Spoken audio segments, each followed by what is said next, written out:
share with us a bit more about your beliefs in terms of sexual purity. Right. I believe that sex is for marriage because God made sex for marriage. Now, a lot of people would say that, why are you talking about sex for marriage? You don't have any rights to tell me because... Yeah. Oh my God, I remember one day I was in the bathroom and I said, God, please send another servant because I'm so tired of this thing. I mean, you know, some people will actually invite you on their show, not because they believe, they want to come and fight with you. Yes. I'm like, okay, why do you call me? I was sitting there in my house. I'm not coming here to fight with you. Do what you want to do. I'm just telling you that this is the truth that I know. And so, I mean, I think it got I don't know what It got worse when people found out, I mean, from my book that I wrote, that I'm not a virgin. Okay. And so people started to say, oh, so why is she criticizing? Yeah, but they don't understand. That doesn't... And I'm like, no, because just because you've done something doesn't mean that you can't actually say the truth about it. In fact, that's when you are qualified to say the truth about it. I just say that it's not one of the easiest things. I know, like, I've been out of many relationships because I'm like, I'm not going to sleep with you. Yes, I'm not a virgin, but I am not going to. If you marry me, I will sleep with you. If we're not married, just stay there. So it's not one of the easiest things to do, I promise you. And so I just know that God made sex for marriage. God wants us to have sex. God wants us to have good sex. And I think, like, we didn't do well in churches because, I mean, people will say, sex is bad. But mommy and daddy, how did you give birth to us? Is it the Holy Spirit that conceived or something? You know, so it's not like sex in itself is bad, but sex before marriage, that's what I know. Like, God is against it. I totally, so you know, buy into that because, and like you said, maybe we've not taught enough of it in church. I just did a video on YouTube, what nobody tells you about sex. So I dealt some of these things. And I understand that what they were trying to do, or what the devil also tries to do, is to tell people that if you have made a mistake, you don't have a right to teach. But that's not true. And that's what it is to silence a lot of people and make them continue in that lifestyle because they feel, oh, I've made a mistake in the past. No, you've made a mistake. Now you've known it's a mistake. You are very qualified to warn other people now. So you can't say, oh, I've made a mistake, so let's all continue. No. So they want to use that to silence the voice of people. And I'm happy you refuse for that to happen. No, I don't, because even when I get emails, I've been with girls, and sometimes I just cry because I'm like, how did this message, I didn't even think, I remember like 2 weeks ago, I got like 7 emails from people I don't even know saying that day you talked about sexual purity, that day you talked about virginity. I was doing this and I was doing this. And I know, like, some people just feel like you are preaching to them, like, or preaching at them or criticizing them. And I'm saying, this message is not to criticize anybody. I am more concerned about that teenager, that young boy or girl who wants to know the truth about sex. Because every music video today is talking about sex. Every movie was seen is talking about. So at least that young boy, it's not like I don't care, but I'm more passionate. I mean, 3 months ago, I was called to talk to teenagers, 13-year-old and 12-year-old. The girl is pregnant for that boy because of the sleepover thing they do. So I didn't even know what to say because I almost cried. Like, when I was 13, I wasn't menstruating. Like, what's going on? Like, there's so much changing in the world, and yet we keep pushing this message. And people need to know, especially teenagers, because if you get hooked on this sex thing, you don't get out of it easily. So I really am just more passionate about that child that needs to know the truth about what sex is about. Like, really needs to know, not like everybody's just keeping quiet and making it seem like you can meet a guy just now and sleep with the person. You don't have to have a connection. It's wrong. I think more people need to talk about, and I have also gotten a lot of backlash for talking about it. In fact, I became popular on social media because of something like this. I was talking about sex, and one popular musician, misunderstood what I was saying and made me popular, which was good. So all the people inviting you, they are still helping the message. So don't be discouraged. No, I'm not. Fire on. They're still helping that message. Well, sir, can we also look at it from the point that, to a certain extent, I feel like it could be 2 things. One is, to a certain extent, the way Christianity is portrayed, it seems stiff and boring, right? So you have young people who want to be Christian, who want to live right, but it just seems, it seems dead. It's not, it's like, how am I supposed to function? I can't do this, I can't wear that, I can't do this, I can't do that. This Christianity, it's hard, it's for old people. Okay, when I reach there, for front, I go, calm down. So I feel like that's one thing for us. I feel like a lot of the time is, as young people, we don't really understand what it means to have a personal relationship with God. Because I feel like we don't really get the message from that angle. As I said, I feel like the world has changed, and the way the messages have to come now in 2020 has to change as well. It has to address it as it's happening, not based on how it was 5 years ago, because it's very different now. You graduate in 2017, by 2019, everything you learned in school, zero, doesn't apply in the world at all. You have to literally go and re-educate your own self. So I feel like that's one angle. I feel like the other angle as well is just, it's, how do I put it now, is, again, I feel like it just still ties into what I said initially, just having that personal relationship with God, understanding why you want to be Christian, understanding that it is not a sentence to a boring life of just wearing black and not having internet and and seeing Jesus won't it's not boring. I feel like a lot of young people are stuck in that bubble. It's like they feel like they're young, they want to be out there. So it's like this Christianity can wait. But you don't need that. It's come back to it. Deborah Lagos said we need role models that will make Jesus cool again. And that's why I like the fact that you're using the online platform so well. I got to the point where I started watching only Mike Todd, Stephen Furtick, because I could see myself in them. But when I come back home, I was like, oh no, Pastor, you don't represent. I mean, like, I know that you are worded, you have it, but I want to be able to relate to somebody who will wear jeans and preach to me, and is not giving me a Deuteronomy chapter. But I'm just saying, so another thing is that us as role models, when Obichi was saying this thing about, look at Obichi, don't you see her? I think that we also have to be honest with other young people about our own struggles. So sometimes young people feel they cannot touch this life, they cannot, it just looks like you're too perfect. And at the end of the day, you discourage them from even coming close. That's why I make it a point of duty to share my experiences. It's like at the beginning of the year when I wanted to buy a car, somebody was supposed to offer me, or was already ready to give me the money for half of the car, but the circumstances around the thing not all done. So I did pray. I did church January. I did pray at the Rebo Shatter, and the Holy Spirit said, "Stop that relationship. Stop it. You cannot." I said, God, my 500,000. How could it work? I said, I know me. I'm a negotiator. As we talk, I said, okay, I will break it off, but you have to come through, because either one way or the other, I need to complete this money for this car, because I need to drive around town, God. So that's so with me, I don't know the kind of relationship I have with God. It's like my guy. So we have to talk about this thing, God. You know that if you don't provide this thing, if you be say if you enter the streets, but I don't want to do it, God. That's my vibe. But I'm not like, I don't give him ultimatum. I'm just like, God, please, this is the situation. I'm laying it before you. This is my reality. I'm a young person. I'm driven by the things that I see. I want this thing, and I know how to get it like in a snap of a finger. But because I want to please you, make things happen. I will work for this money, but make it come.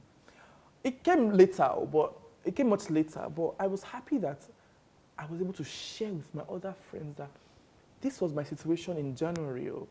I could have easily said I wanted this money, and I would just, it's not going to take me anything to go do the thing I want to run come off for them. But no, because this is how my own Christianity is practical. I'll tell you as they go. So, but when I prayed about it and I asked God, and God said it's fine, it will be done. There were still some days among those days where I said, God, I don't understand. I never said leave was given, but what's happening? Are you going to do this thing or not? Because they are calling me now. The money is ready. Should I move or should I not move? You understand? So these were my struggles. But my own happiness is that I'm able to share with my friends or people around me. I'll talk about this thing maybe sometime on Instagram. But this was where I was. And God actually came through. Even if it took longer. But I went through a process now. I trust God even better. And I can share that, no, God didn't just provide the car.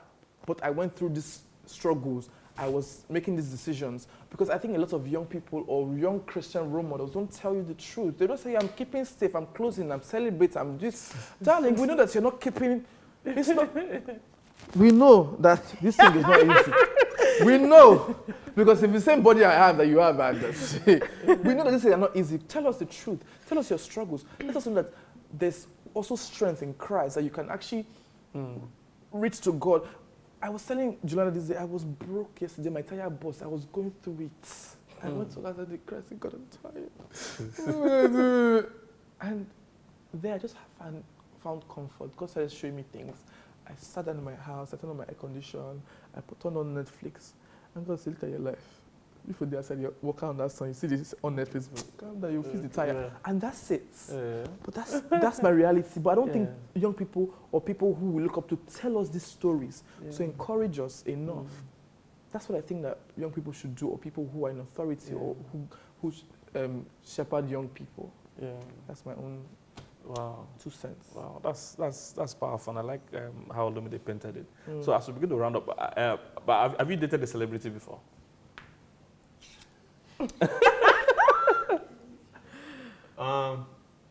According to our own type of dating, I mean, to a certain extent, we had a, as I say, it was a thing. A situation. So. Yeah, entanglement. Wow. So yeah, usually it happens like that, especially when you work in film and you're kind of around this, not like the same set of people, but it's a small circle. We see each other almost all the time. You go somewhere for work, you're seeing your guys there. You're going somewhere for an event, you're seeing your same guys there. So it's easy to like find people that you have a nice energy with, and you just banter and you're chilling, you're hanging out. Again, it doesn't always have to lead somewhere. It's for the sport almost. Okay, but what would you think you can marry a celebrity? I feel like if we balance each other out, I really don't mind if she's even a bigger personality than I am. I actually do like, I don't want to say being with people now, because I can't believe I said the least long, but You know long before. You know too long like that. But I genuinely would like to be with a partner that has her own thing going on. You know, I don't want to just be with someone that, oh, that's Olumide's babe. Or every time it's Olumide's wife. Or it's almost like she can't exist without the canopy of Olumide. Like, I want to be in an event, standing and clapping like, yeah, that's my babe. Like, you know that babe? Oh, that's my, I mean, she did this and she did that. I want to root for you. I want to be your fan as well. So I really don't mind if she's earning more than me. Okay. You know, if she buys me a car, lit, it's my wife, you know, and at the end of the day, it's joint. There's not so many men like you. Okay. So what your experience, was it bad, good, or great? I've been very lucky in my dating life. I've met some really extremely grounded people that help me grow, and I feel like I have actually been the better for the relationships that I've been in the sense that they made me a better person. I can look back now and look at the mistakes I was making at the time and be like, yeah, this person definitely had this impact in my life, as opposed to just spending time and not really learning anything. So I would definitely say. But is marriage in view anytime? As in, personally, I mean, I'm open to the idea of marriage. I don't really have a timeline for it. I feel like as long as I get to a point where I'm comfortable with myself and how things are going for me, and I meet somebody that's kind of on the same level as well, then we move. What's your idea of things comfortable going well for you? What's the idea? I mean, at the end of the day, I need to be able to plan a certain base amount of like a certain. I need like an amount of money I can plan with on a monthly basis. So it's a minimum. Like, okay, so every month I can expect at least this. Because for me, if it's me, I'm on my own. I'm with my boys, so like it's all good. If in a day I don't eat, and I mean no. Any other thing, Gary, I know. But once I'm talking about marriage, that's a whole other person. We're probably gonna start having kids as well. So I'm thinking about her standard of living. I'm not trying to take somebody out of her father's house and not at least match the level of existing that she's used to. Or either going to match that or go a certain level past that. So as long as I feel like I can have somebody who will see me in the morning and smile. Comfortable, like, this boy, look at where you put me. This is how my friends are living. This is how I should be. As long as we're happy, even if it's really simple, as long as we're happy, and I can provide for her and have a little bit to still help other people out, then that's the goal for me. Okay, I'll say something about that before we close. Temisan, have you dated a celebrity before? You don't get a relationship. My relationship, the past 1 month. So I've not really been lucky, but I'm still praying about it. But celebrities, I don't know if I like my colleagues. No, I actually like the people that are directly opposites. Like our lives are. So I like introverts, corporates, tech, nerds. You understand? So I like people who are like, I'm gingered already. Yeah, because his personality is already big. Yeah, so I want people who are smart, who are intellectual, introverts that you would sit down and you'd be like, I'm so dumb, God. You understand? So I like people who sharpen me. And I realize that mostly introverts help me do that. They help me stay grounded. Because I'm always everywhere. But some people who are very grounded, who understand themselves, they will tell you, Temisan, in fact, most of my friends who I have great relationships with are not like me. They're almost like the direct opposites. My mentor is Chude Dudonwo. He is the greatest introvert. Chude can live in his house for, if this pandemic is because of him, he can live there and be reading books, but when you have a conversation with him, he will wash you, dry you, and tell you what life really is about. So I want somebody who would compliment me in a way that it's not always about the noise, because a lot of people are in relationships with just noise, making noise up and down. I want people who would help me grow and keep me grounded, and mostly I find that people who are the opposite or introverts help me do that. So yeah, for celebrities, I never even, if I see them, I would try. I don't even see. You understand? So you go start to talk today like this, before 2 weeks we don't fight. Something will come happen. Maybe God is keeping me from my marriage. Maybe like Juliana, God want me to. She will keep me when she sees this. Maybe God wants me to marry or date and marry. You understand? So I don't know. But so marriage is a marriage in view. So to be honest, to be very honest, and this is another entirely different conversation. I'm not so keen on marriage, to be honest, because I mean, I grew up in spaces where the marriages didn't really work. I don't know what it is to. So I grew up, my granny raised me, and she's played the role of man and father and mother. I've seen her do things. And even when some of my family members try to force this marriage thing, they work. You understand? So I'm praying to God that at the time when I'm getting ready to get married, He would have worked on me so well that I'll go into the marriage will not be the things that I know from before, but it would just help me, because I don't know good marriages from where I'm from. I've not seen examples of great marriages. I know that they exist, but God has to work on me so I don't take the things that I know from before into whatever I'm going to get into. So I would wait for God to do that, and I know that He does everything in His perfect time. So I know when He's done working with me, the right person will come around. So I'm hopeful. Okay, that's interesting. That's interesting. I'll also say something about that. I hope I remember all these things I'm supposed to say. Obichi, so why are people not marrying? Is marriage in view? Is marriage close? Or? Well, by God, I'm trusting God for. Okay, perhaps before this time, I was like, oh, by the time I'm done with uni, NYSC, blah blah, I'm married, and then it did not happen. And then I just kept growing and growing and growing, and at this point, I'm more of, okay, the gifts that God has given me, I want it all out there. And all. Then there's this teeny-weeny part of, I want to grow with somebody so that when you're out there, you don't meet fake people and whatnot. So it's all in God. If I'm not married now, I know that God is doing something. So, Okay, but why are young people not married? Why are they not marrying as early as before? It's money. Long and short. Is money. I see this money, say money. Are you married, madam? Let me tell you, speaking in tongues, like you can rainbow shatter. If you wake up, no food for table, you go verse. Your wife will not smile at you. That's what Olumide was saying. You have to. And the way the things are now is, I'm not saying that God will not take care of you and your family, but there's just some certain level of income that you're supposed to have, just because it's always.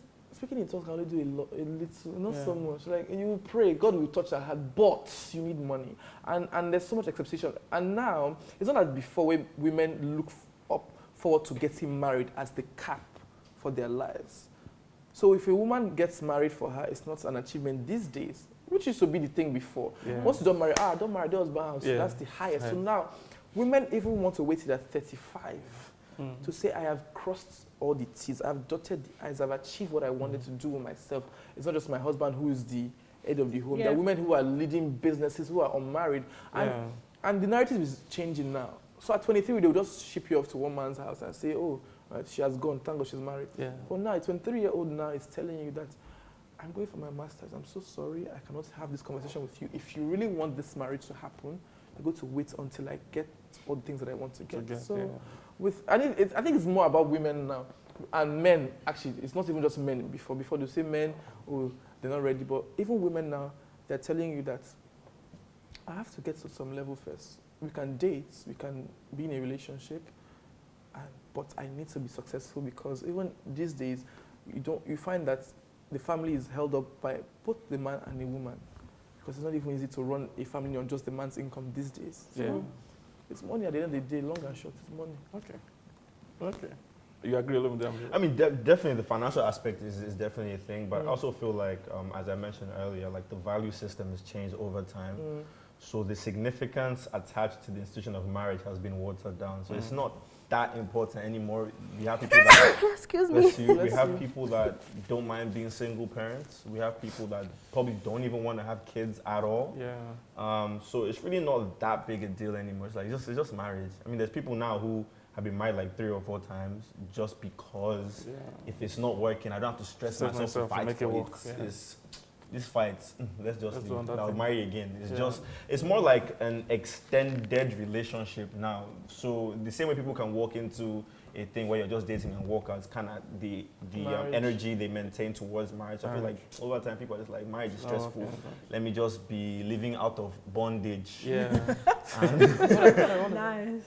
Out of bondage, what is that? Marriage is the bondage. So let me go out, come back when I want to. Nobody's stressing me. Why are you doing this? Why are you doing that? I mean, I feel like it comes from a very selfish place at the end of the day, but it is. That's what people are thinking now. And even the standards that we're saying, you like Obichi was saying, you will see somebody's husband chasing you up and down, throwing money at you. A wife will even know safe. The wife will tell you that, oh, as long as it doesn't bring it home. So you don't even know. The things have changed. It's like I've had conversations with some guys who believe say, marriage and marriage. You go marry the wife, put her for there. But hustle, you streets must this streets will continue the normal life. And I'm like, before I used to be shocked. Jesus. But I'm just like, this is the reality now. Yeah, but let me say this before I ask you guys your last questions. And I also want, if you guys have 1 or 2 questions you want to ask me, as somebody in older generation, you can also do that. But let me say this to address what Olumide said earlier on. So I think young people should also begin to consider, especially because of the economic situations. You don't have to wait till everything is all set the way you want it to actually consider getting married. There is a favor and a blessing that marriage brings.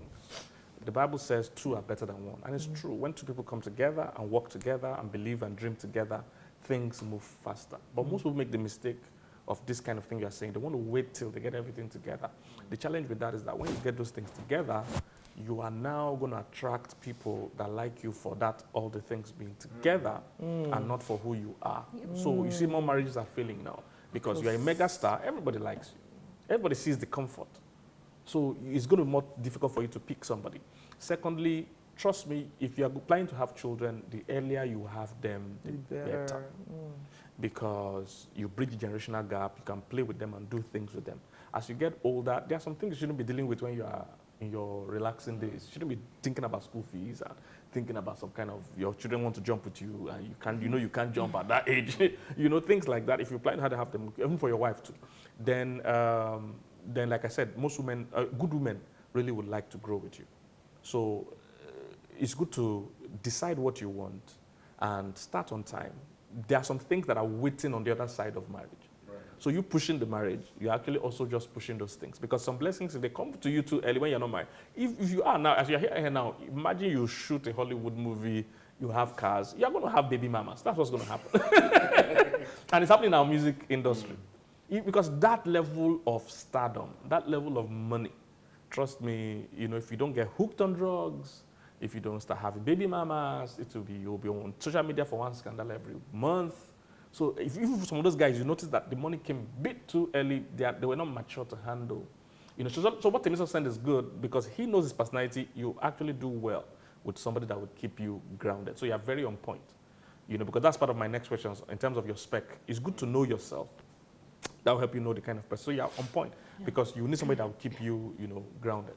And let's move to what you said also. You mentioned the fact that you've not seen so much of good marriages. So that is one of the biggest truths for us as marriage coaches and relationship coaches. People reproduce what they see. So if you come from those kind of backgrounds, it's important you do something about that image in your mind. Or else, statistically, for us on the job, research and studies have shown statistically that people that have those backgrounds tend to reproduce those exact backgrounds. So you have a point in that also. So be deliberate, about dealing with that. And whenever you're going to get married, please make sure you have a good counselor, a good coach that works with you so that you don't just take it for granted. Because people notice these things and they think, I can swing it. And they end up, I've seen all kinds of things, which I can't go into here. I've seen generation after generation repeat exactly the same thing. And they all don't know why. But for us, we know why.